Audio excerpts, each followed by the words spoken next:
संदीप जी भी हमारे साथ जुड़े हैं। संदीप जी, मार्केट्स पे क्या रिएक्शन देखने को मिल रहा है इस पॉलिसी का? पॉलिसी से पहले तो ठीक थे मार्केट, पॉलिसी आती है एकदम से गोता लगा गए, अभी क्या सिचुएशन है? रजत जी, जहाँ तक मार्केट की बात है, मार्केट ने इस पॉलिसी को मुझे लगता है पॉजिटिव नोट पे लिया है। और मैं यहाँ ये बात बोलना चाहूँगा कि गवर्नर ने ये कोशिश करी है कि जो पॉलिसी है वो मार्केट फ्रेंडली पॉलिसी रहे। जहाँ एक तरफ उन्होंने इंटरेस्ट रेट में भी कोई बदलाव नहीं किया है, वहीं पर उन्होंने इन्फ्लेशन को लेकर एक चिंता जताई है, जहाँ पर उन्होंने बोला है कि मैं अपना एकोमोडेटिव स्टांस सेम रखूंगा पॉलिसीज को लेकर फर्दर इकोनॉमी के लिए।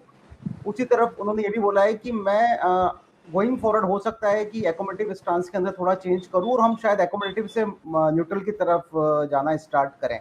तो मुझे लगता है मार्केट के लिए ये पॉलिसी बनी है और शायद एलआईसी का आईपीओ लाने से पहले गवर्नमेंट ये नहीं चाहती कि किसी तरह का हेर बदल ब्याज दरों में किया जाए। तो उन सभी को देखते हुए मुझे लगता है कि मार्केट फ्रेंडली पॉलिसी आरबीआई की तरफ से आई है।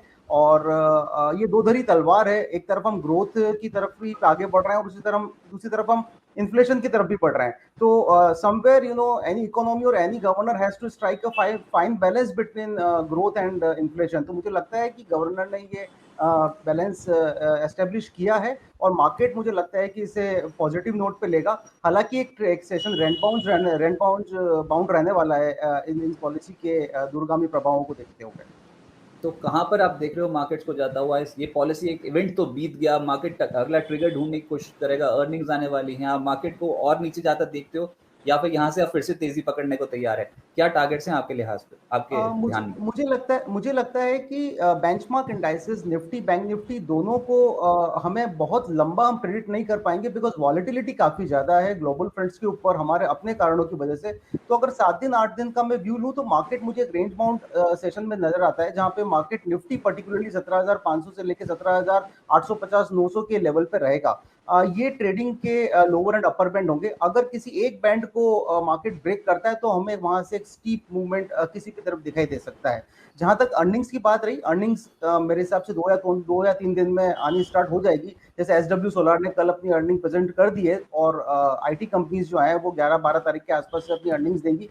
तो मुझे लगता है कि जो कमोडिटी ड्रिवन कंपनीज हैं उनको थोड़ा सा इस बार फायर फील करना पड़ेगा अपने रिजल्ट्स के अंदर, बिकॉज कमोडिटी प्राइसेस बहुत तेजी से उनकी कीमतों में उछाल आया और शायद वो उतना पास ऑन नहीं कर पाए हैं, बिकॉज वो पास ऑन आप इमीडिएटली नहीं कर पाते, एक लैग मेंटेन करना पड़ता है और उसे ग्रेजुअल बेसिस पे करना पड़ता है इन्फ्लेशन को ध्यान में रखते हुए।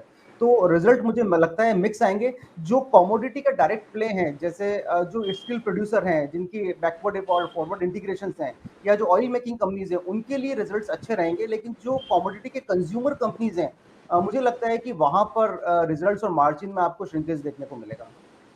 और संदीप जी, फाइनेंशियल स्टॉक्स पे आपका व्यू क्या है? सबसे बड़ा असर तो फाइनेंशियल स्टॉक्स पे पड़ेगा आरबीआई पॉलिसी का।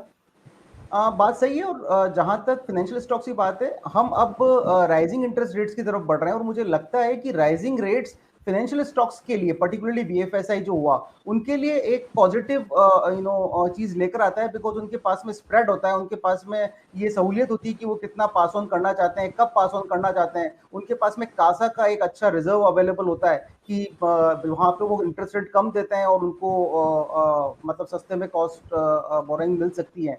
तो मुझे लगता है कि बैंकिंग सेक्टर यहाँ पर अच्छा परफॉर्म कर सकता है। और आप किसी भी बड़े स्टॉक्स जैसे एसबीआई हुआ, आईसीआईसीआई बैंक हुआ, एक्सिस बैंक हुआ, जो पर्टिकुलरली जो बेंचमार्क हैं इनके केपीआईज जो हैं, जैसे कासा रिजर्व्स हो गया या एडवांसेस डिपॉजिट्स हो गए, जिनके एडवांसेस आपको quarter and quarter increase, fix loan component ज्यादा है, मतलब फिक्स रेट लोन कंपोनेंट ज्यादा है, वहां पर अपना बैट लगा सकते हैं और पोर्टफोलियो की तरह उन्हें होल्ड करें। मार्केट में अब ऐसे फ्लैम्बर्ट रिटर्न की हम एक्सपेक्टेशन रखेंगे कि 20% 25% हमें ईयर ऑन ईयर मिल जाए, तो वो शायद मुश्किल है। लेकिन हाँ, इन्फ्लेशन को बीट करने वाले जो रिटर्न्स हैं वो मार्केट में ये शेयर्स आपको इजीली प्रोवाइड कर सकते हैं।